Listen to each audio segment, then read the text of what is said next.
Old Buffalo Bill, he was a businessman. Knowed how to wheel and deal and seemed to know just when a cowboy might be desperate for a meal. You see, I'd spent the year with Smitty Krebs. We drove the Chisholm Trail. We started out with about 2,000 head and found a way to fail. We lost some cattle to the loco weed. Some to the desert sun. We lost some cattle when the river swelled once crossing had begun. And we lost cattle to the Cherokee when passing through their lands, and lost some cattle in a stampede when we lost a couple hands. But now some man named William Cody traded whiskey for our ear, and then he tried to tell us why we ought to sign up for a year. He'd heard that Smith could shoot a rifle ball right through a 2-inch hoop, or tag a tin can tossed into the air, and I could throw a loop. He'd maybe heard that racing bareback was a trick that I could do, and Bill had probably heard the both of us were now without a crew. It seems that Anderson done broke his leg, and Ace had taken ill, and turns out Paco'd run off with a girl, and Lefty'd had his fill. Well, sir, why not, said I to Smitty, and his eyes met up with mine. Before you knowed it, seems the both of us had signed the dotted line. We'd always figured punching cattle was the only life we'd know, but now we'd signed to be performers in the traveling Wild West show.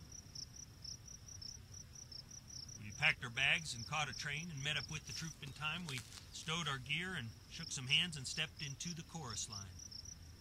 2 hungry men. We couldn't believe our newfound serendipity. We'd gone from being unemployed to learning choreography. And every morning, Bill would tell the troop to wash up and to groom. And we would spend each night in feather beds. Just 2 men to a room. And Bill provided dang good horses. And supplied the finest rope, and he had all of us learn manners. And he made us all use soap. Well, if our 2 cups weren't overflowing, they sure enough were full. We rode alongside Annie Oakley and performed with Sitting Bull.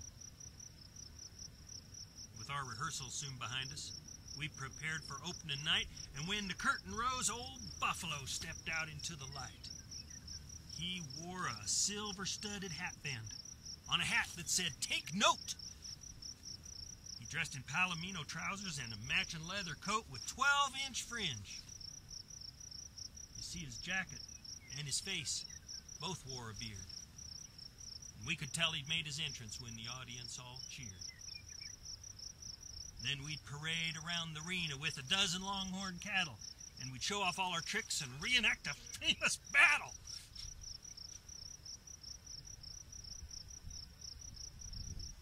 Sitting Bull and 7 Braves would then appear in full headdress. Turns out Bill treated all those Indians better than we did out west. And then before the final curtain, as we played the grand finale, Buffalo Bill'd be packing up, and he'd be counting up the tally. I remember every paycheck would be in my hand on time. And I remember Bill's accounting, 'cause 'twas never short a dime, and I remember every closing. As we packed our things to go, old Bill would shake the hand of every man. Tell each one, good show.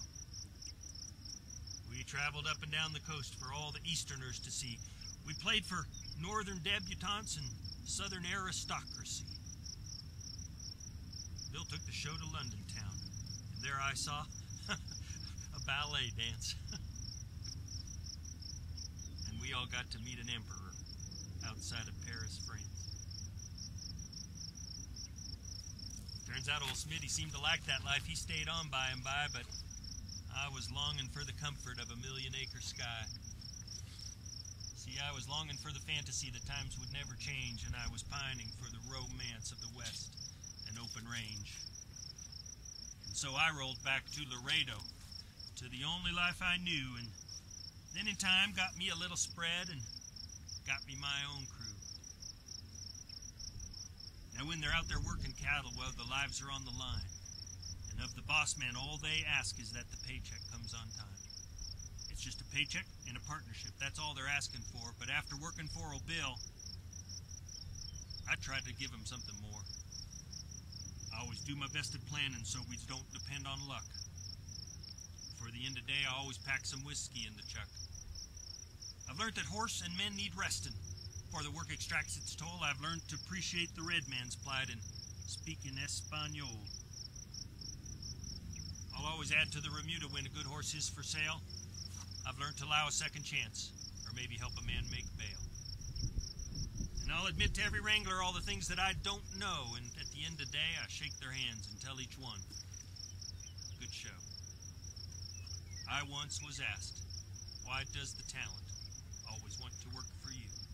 What's in your little bag of secrets? Where'd you learn to run a crew? Well, I don't try to be deceptive. But I suppose they'll never know.